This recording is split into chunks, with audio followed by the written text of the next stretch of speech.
En otros vídeos del canal ya hemos dejado bastante claro que la inflación es una mala bestia y que lo mejor es tenerla bien lejos, pero quizás no queda del todo claro exactamente por qué esto es así, o puede que haya otras razones en las que no habías pensado, pero también están ahí. Así que en este vídeo vamos a analizar las desventajas que tiene la inflación.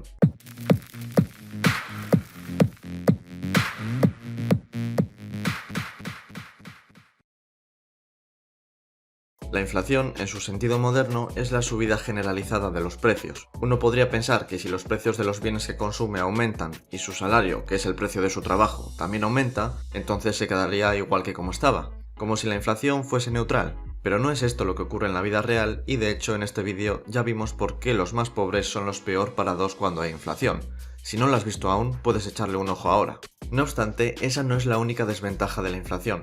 Los llamados costes de menú son los costes administrativos y de renovación del material relacionados con tener que cambiar los precios con mayor frecuencia. Por ejemplo, en un supermercado habría que modificar, reimprimir y colocar todas las etiquetas de los productos con los nuevos precios. Y hay otras situaciones donde esto puede ser aún peor. Imagina que tenemos una inflación galopante y alguien tiene un local con varios futbolines. El precio de la partida seguiría costando 1 euro, porque es automático, pero el dueño del negocio cada vez ingresaría menos en términos reales por cada partida. Así que el coste de cambiar el mecanismo de pago de todos los futbolines del país llegaría a ser desmesurado. Este tipo de costes de menú son más infrecuentes, pero más importantes, y no se suelen tocar demasiado cuando se explica el tema.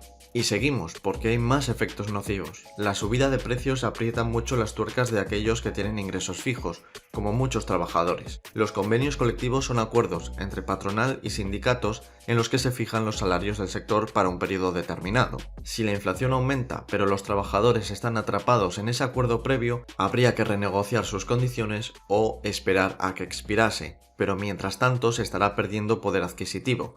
Esto hace que se penalicen los acuerdos a largo plazo, que son precisamente los que generan estabilidad y confianza entre las partes. La inflación también inclina la balanza del endeudamiento hacia el lado de los deudores. Cuando alguien presta dinero a otra persona, siempre existe un acreedor y un deudor.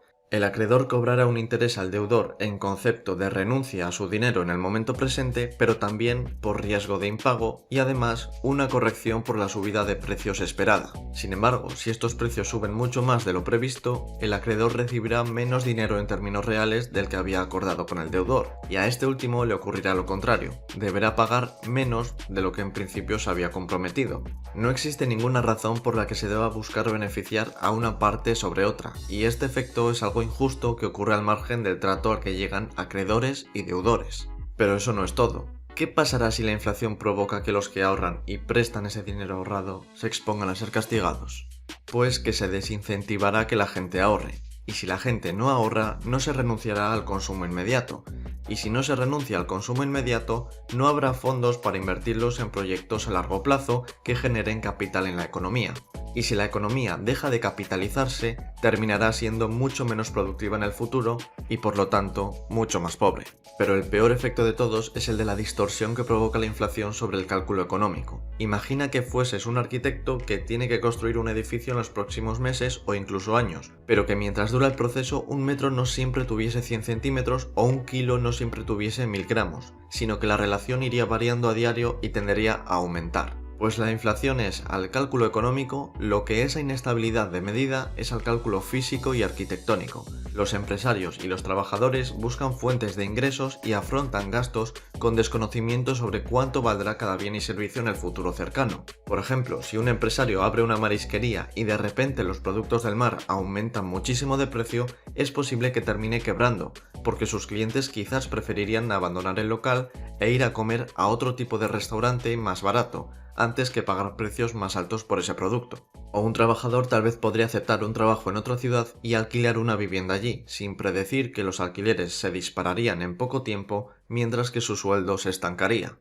Es decir, muchas acciones humanas que son la base de toda la economía se anularían debido a la falta de certeza acerca de las condiciones futuras de los precios, cuya inestabilidad llevaría a paralizar una gran parte de las funciones que llevamos a cabo a diario. Y este es, de lejos, el peor efecto adverso de la inflación.